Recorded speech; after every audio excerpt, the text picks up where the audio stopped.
Bueno, como estaba comentando, la novela fue importante para nosotros que se pudiera presentar en el Foro Bertolt Brecht porque trata la historia de los migrantes centroamericanos, su paso.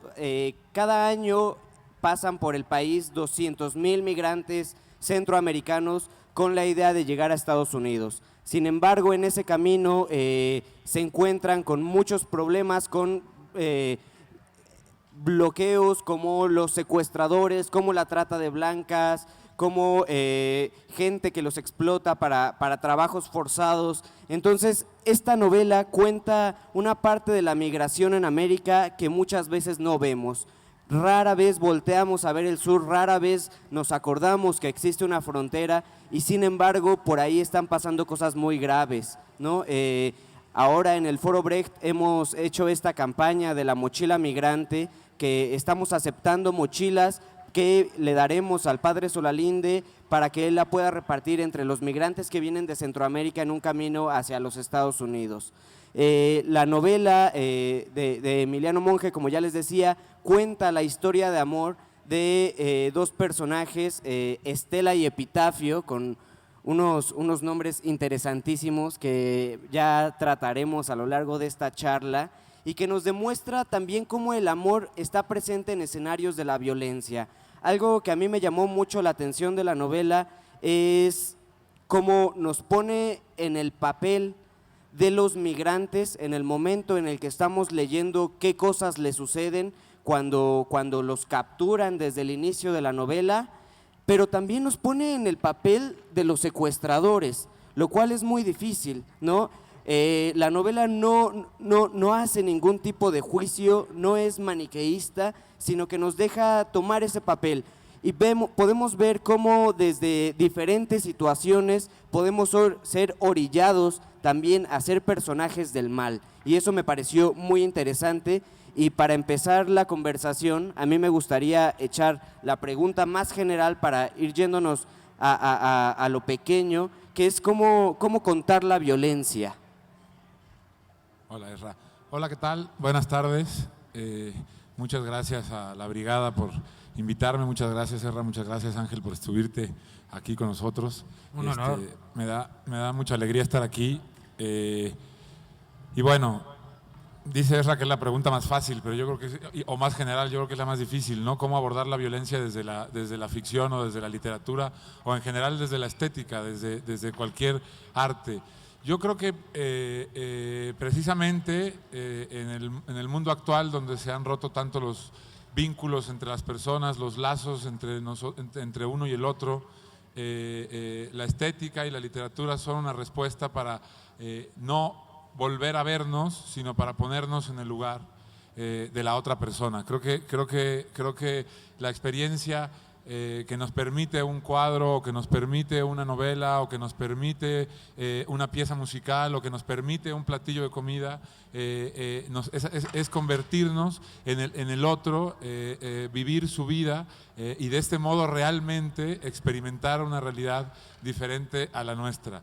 En ese sentido, en la novela En las tierras arrasadas, que como dices, recuenta una historia de migración, es importante decir, desde hace 2 años México deporta más gente que Estados Unidos, por ejemplo, ¿no? Estamos haciendo el trabajo sucio de Estados Unidos en la frontera sur. No solamente migran por México 200,000 personas cada año, sino que solamente en los últimos 10 años, según cifras de la Asociación de Familiares de Salvadoreños Desaparecidos en México, han desaparecido 60,000 salvadoreños en territorio mexicano. Una enorme parte de este número es gente que el salvadoreño que está migrando, la enorme mayoría migra por problemas con los maras y rompiendo vínculos, prefieren no volver a tener contacto con nadie. Pero digamos que eso pudiera llegar a ser la mitad de los desaparecidos. Hay otros 30,000 personas que han desaparecido en México, que están o haciendo trabajo esclavo o en fosas clandestinas. Cuando después del asesinato de de la desaparición de los 43 muchachos de Ayotzinapa, todos ustedes recordarán que cuando el gobierno empezó a buscarlos, se encontraron fosas y más fosas y más fosas llenas de gente, ¿no? Y decían, aquí hay 38 cuerpos, estos no son, punto final.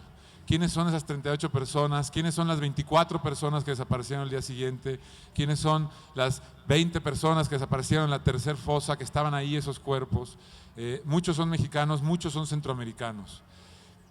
Quizá el número no importa y quizá la estadística es menos importante que la vida única de cada una de estas personas. La literatura, la ficción, nos permite volvernos a acercar a esas vidas. Contar la vida de un ser humano puede ser quizá más importante que cualquier estadística que demos, ¿no? Y nos permite quizá ser más cercanos y más empáticos con el otro.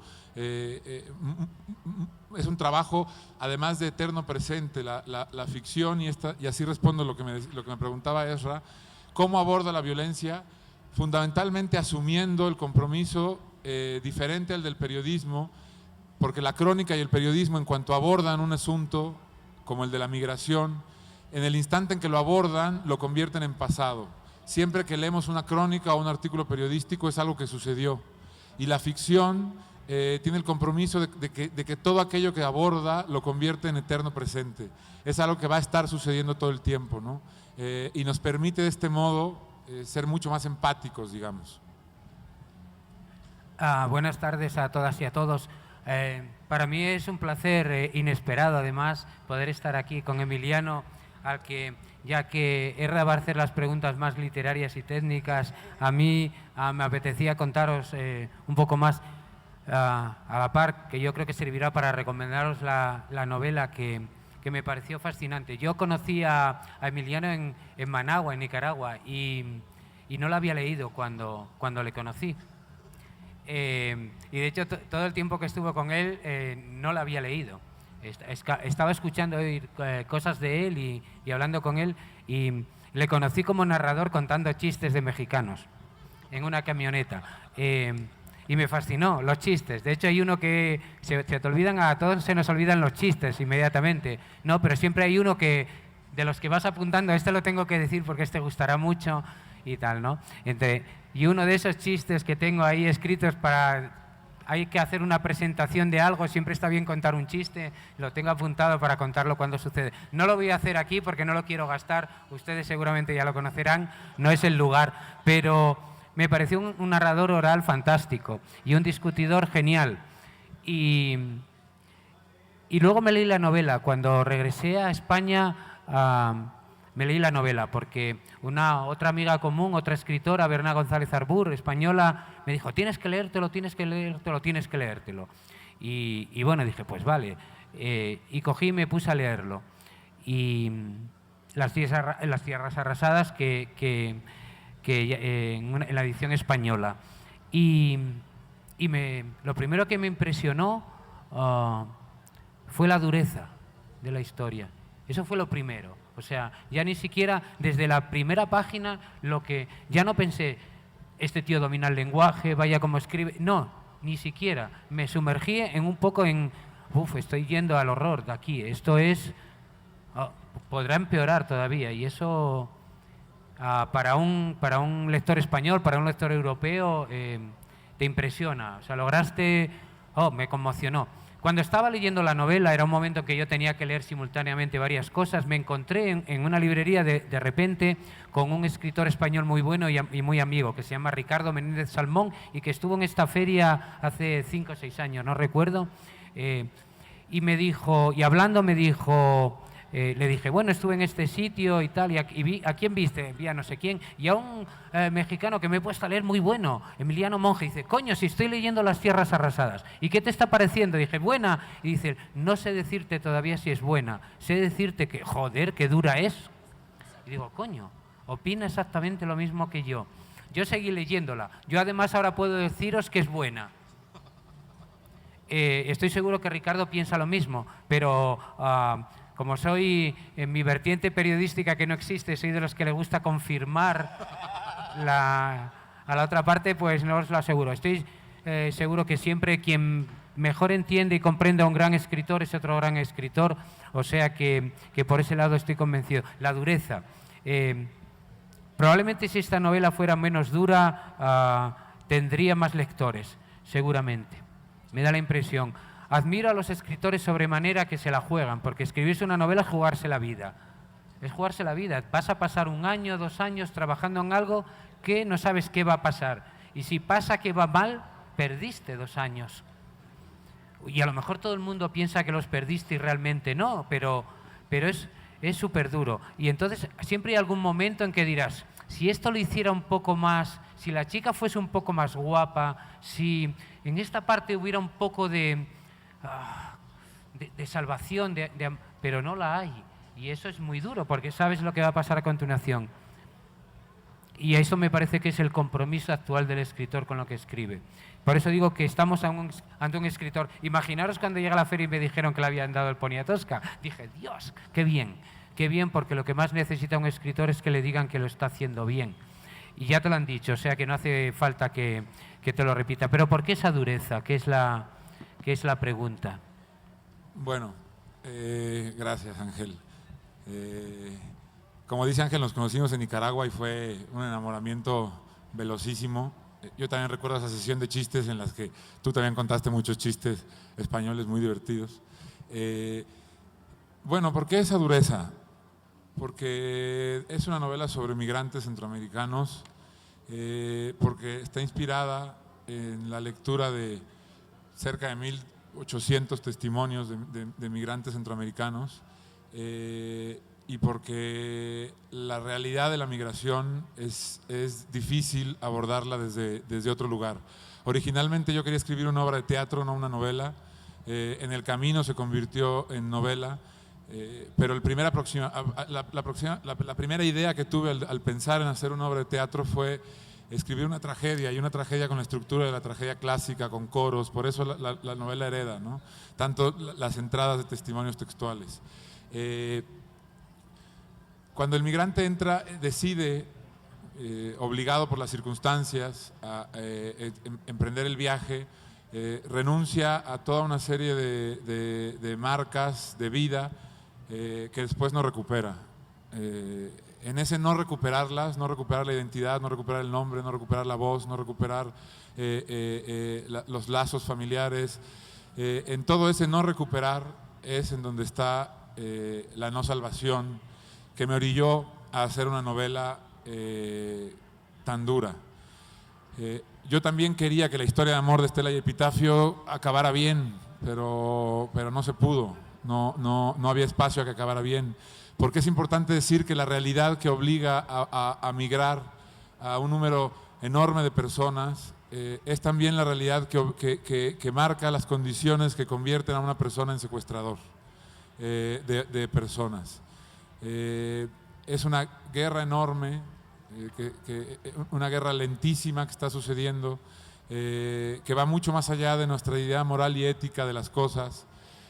No es fácil juzgar a alguien que hace algo cuando su realidad cotidiana es mucho más distinta de la nuestra que la realidad cotidiana del habitante de Tokio, que está a 14.000 kilómetros de nosotros, ¿no?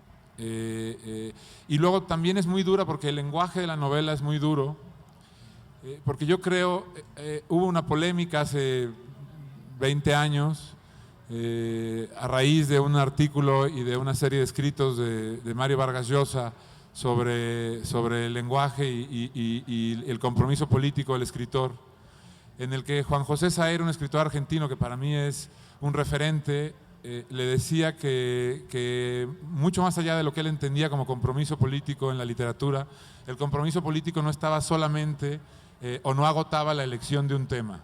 El verdadero compromiso político del escritor era con el lenguaje, y era escribir e inventar en cada obra un lenguaje diferente al lenguaje del poder y diferente al lenguaje hegemónico.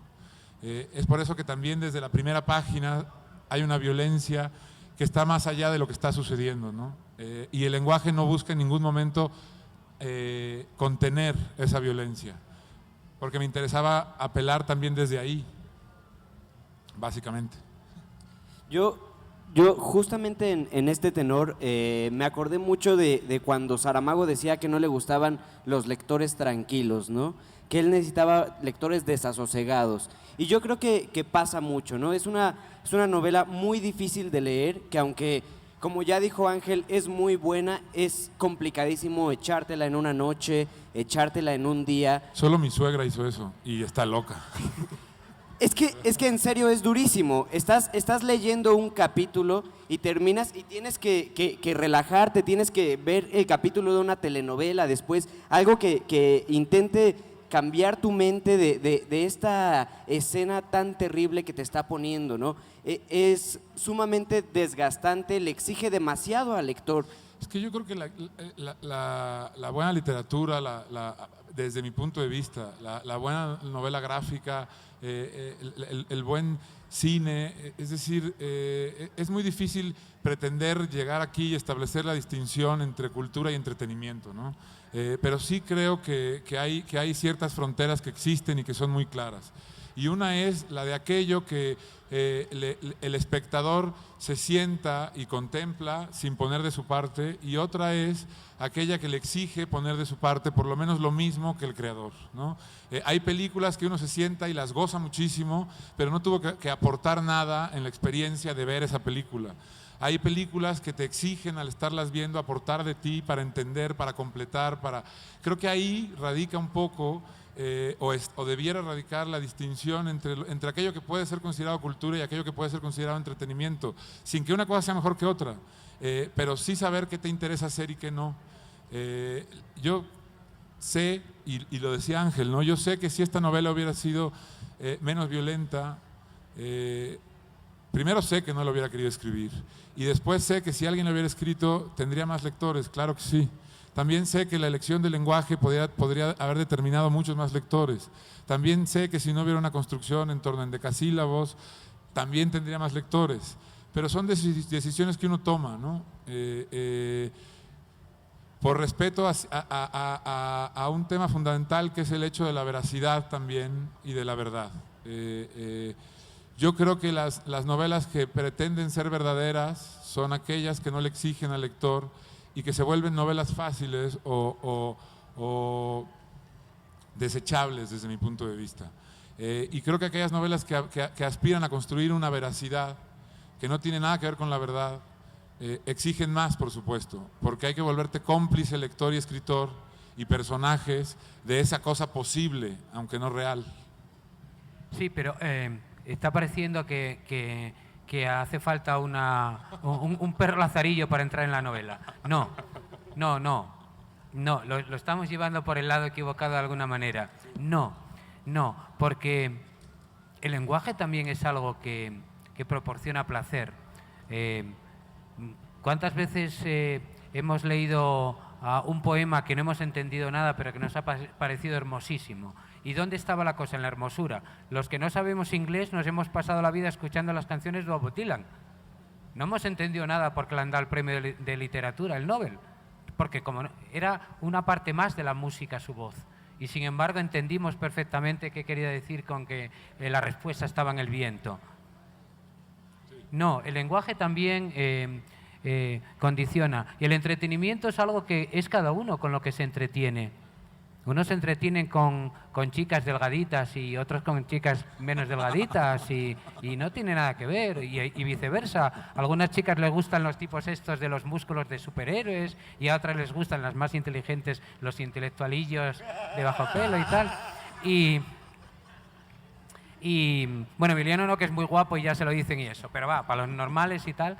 Y no, esa es una parte que a mí me parece que es en lo que yo decía que es jugarse la vida, y si uno escribe una novela, yo creo que es que jugársela, hay que buscar el máximo que puedas llegar porque el lector, hay muchos lectores que también quieren eso, y que la novela es donde se juega probablemente la narrativa contemporánea, no las series de televisión como pensáis, no, en la novela se está jugando la narrativa, y la novela se estructura. Háblanos un poco de la estructura de esta novela, que me parece muy importante, y yo quería hacerlo un poco más de contar anécdotas y eso, pero como se ha venido la conversación, te he pisado el terreno. La estructura de esta novela, cuenta. Bueno, es que así como bueno, primero decir que estoy de acuerdo contigo, aunque creo que dices bien que uno se entretiene más con una flaquita o con una gordita, pero si te gustan las flaquitas, prefieres una flaquita que tenga algo que decir que una flaquita que no tenga nada que decir. Entonces, sí también, aparte de entretenimiento, ¿no? Pero bueno, a mí así como el lenguaje me obsesiona también la estructura de las novelas. Como dices, creo que la novela, estoy de acuerdo que es donde se juega la narrativa actual. Está muy de moda, por ejemplo, la novela sin narrador, está muy de moda la autoficción, sobre todo en español, en América Latina, en España, en Estados Unidos también. Se está aplaudiendo muchísimo esto que no es otra cosa que gente que lo que le da vergüenza es decir que está haciendo autobiografía a los 20 años y le ponen el nuevo nombre de autoficción, ¿no?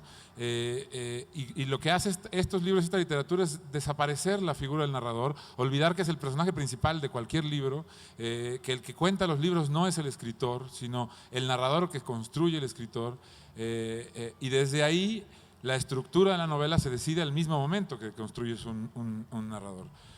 Mi novela anterior, por ejemplo, mi idea era contar 100 años en la vida de México y de un personaje, pero no de manera lineal, elegir los momentos más importantes de su vida y contar solo esos momentos, y que lo que hubiera en medio quedara absolutamente a la imaginación del lector, como si sobre un cuadro tiráramos una sábana, le hiciéramos 20 hoyitos y a través de lo que ves esos 20 hoyitos te pudieras imaginar el cuadro entero, ¿no? Y en este caso la estructura son 3 historias: la de Estela y Epitafio y su amor, la del destino de los migrantes secuestrados, y la de 2 niños que trabajan como polleros en la frontera, niños muy pequeños, obligados por las circunstancias y por la realidad a crecer, y entre los cuales el hermano mayor, que es mayor pero tiene 15 años, trata de proteger del horror que él mismo está ejerciendo al hermano menor.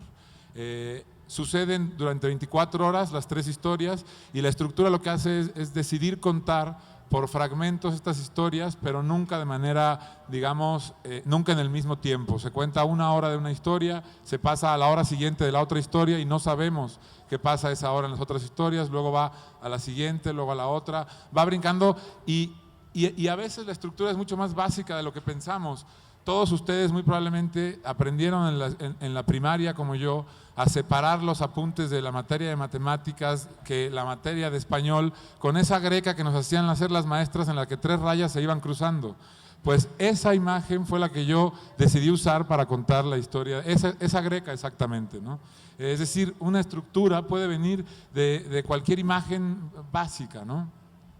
Y eso es como lo que podría decir sobre la estructura de la novela. Que me parece que es muy brillante, y que además la estructura aquí también produce narrativa, porque alguna de las historias contada de forma lineal no tendría la misma garra, la misma fuerza, ni la misma dureza, que era lo que hablábamos, que es un adjetivo que a la novela le viene ya de sí, si fuera contado. Como lo has contado es muchas veces lo que crea la tensión que va a generar en el lector, claro, y que además consigues otra cosa, que de los que estemos aquí, los que la hemos leído y los que la vayan a leer, vamos a leer cosas diferentes en algunos puntos, porque dejas algunas cosas, no sé, y no quiero contar nada porque es lo que siempre pasa, que avanzar, pero dejas algunas cosas que son interpretables por cada uno, y cada uno va a tener probablemente algún tipo de sensación o respuesta a lo que tú propones diferente.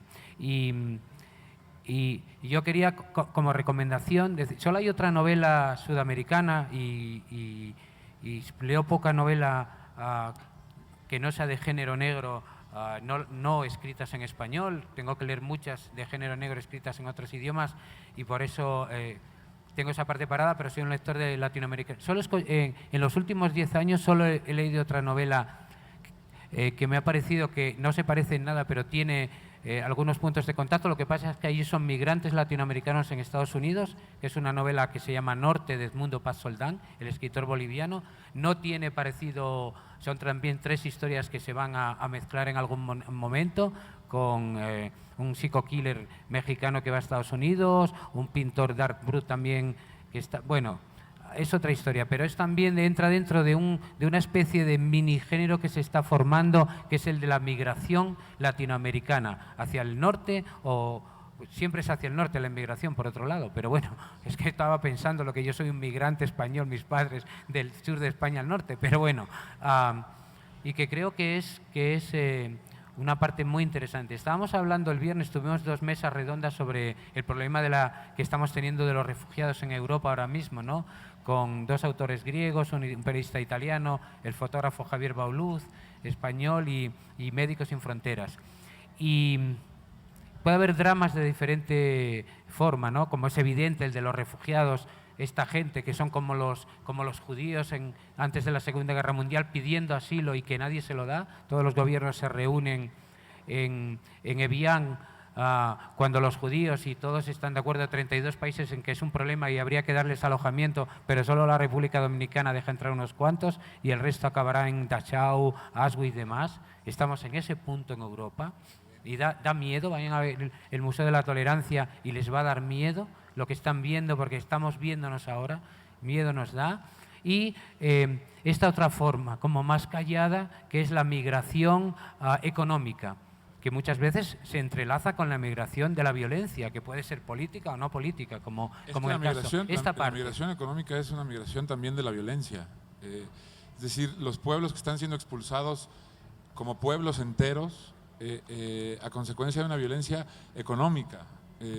No es tan diferente, la diferencia es en la velocidad, pero la imagen, y lo platicaba ayer con Enrique Díaz, de quien recomiendo un libro que se llama El Traslado, Narrativas contra la Idiotez y la Barbarie, que habla de esto, de todo esto que estamos hablando con una lucidez increíble. La imagen de las fosas de migrantes centroamericanos en México no es distinta de la imagen del niño sirio tirado en la playa de Turquía. El poder de esas imágenes, lo dolorosas que son, es porque más allá del niño en la playa siria y más allá de los migrantes en las fosas, son imágenes de nuestro fracaso.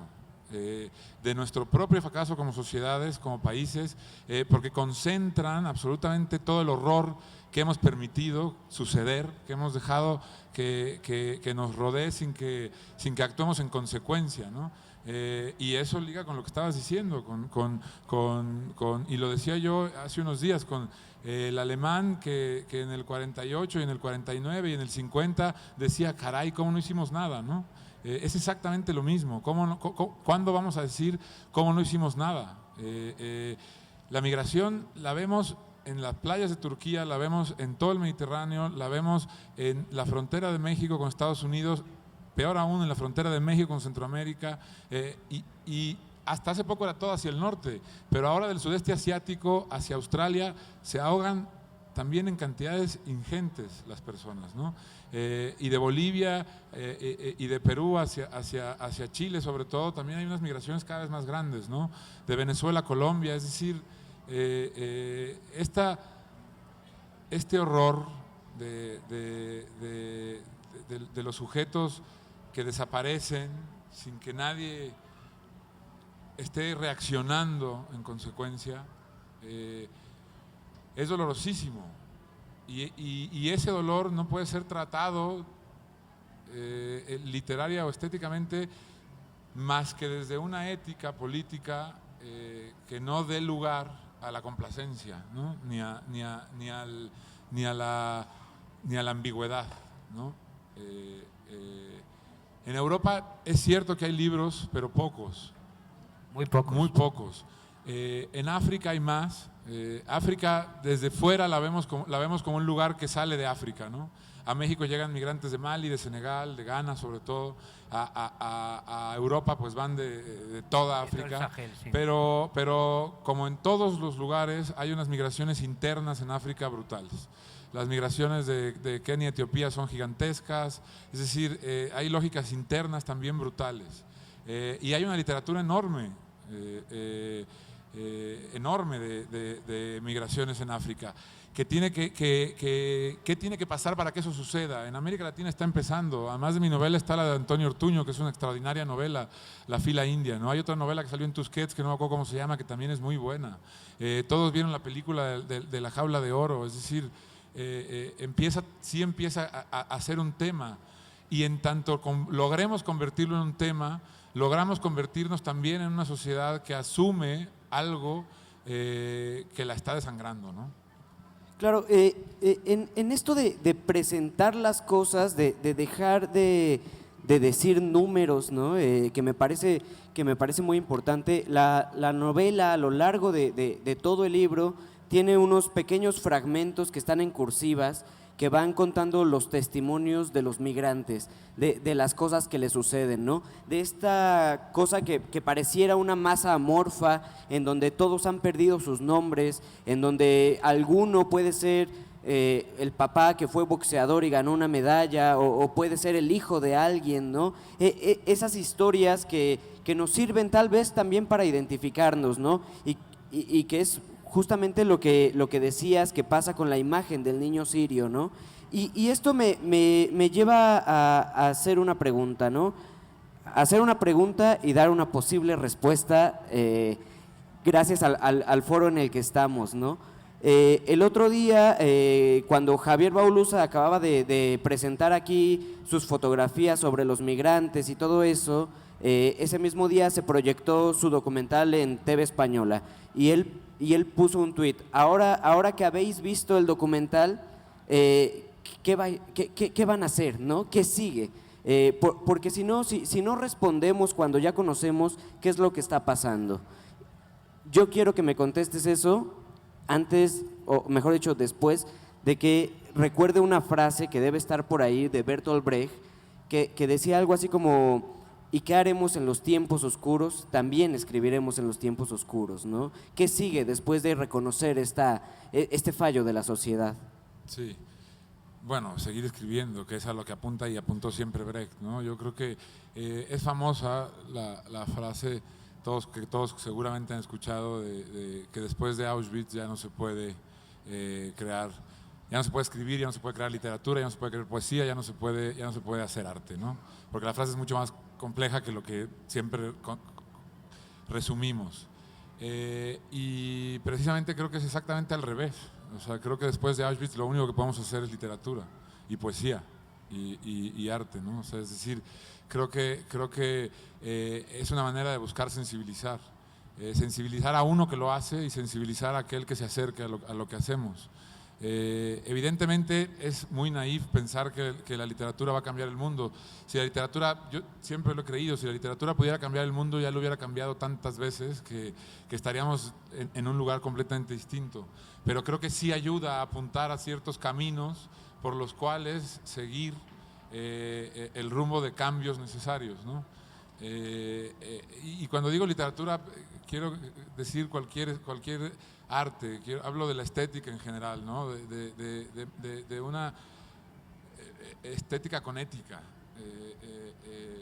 Es decir, por supuesto que siempre nos va a permitir salir de nosotros mismos. Y ya solamente eso, incluso antes de ser alguien más, solo el hecho de poder salir de nosotros mismos un instante, descansar de nuestra realidad arrolladora de 24 horas al día, es muchísimo, ¿no?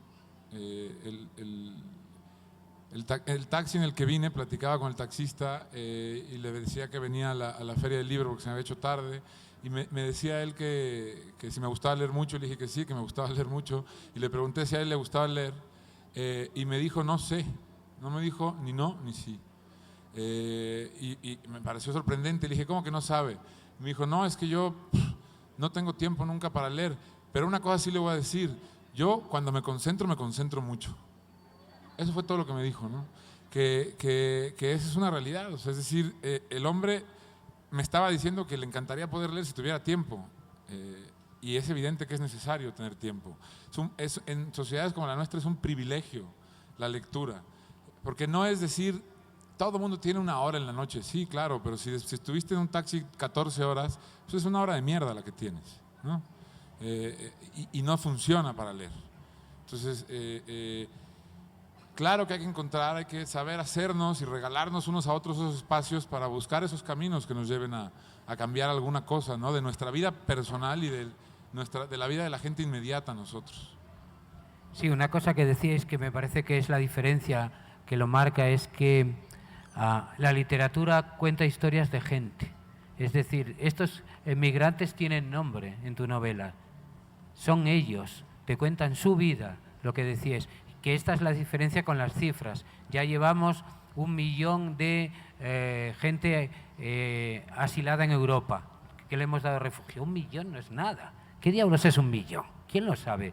Pero estos tipos tienen nombre y una historia, y entonces los humanizas. Y si le pones cara, ya es más difícil. Es como si en los matadores le pusieran nombre a los pollos.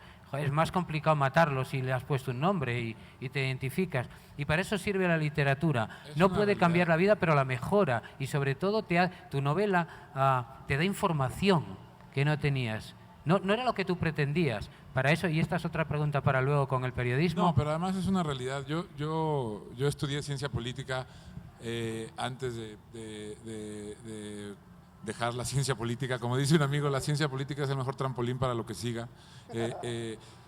Yo, de todos mis amigos de la carrera, ninguno se dedicó a la ciencia política, quizá por eso siguen siendo mis amigos, pero uno de los temas que me obsesionó siempre fue la tortura y fue el cómo llega alguien a torturar a otra persona y lo que significa la tortura en el funcionamiento del Estado, ¿no? Y hablé múltiples veces con múltiples alumnos en múltiples clases sobre la tortura como esa cosa que es la tortura.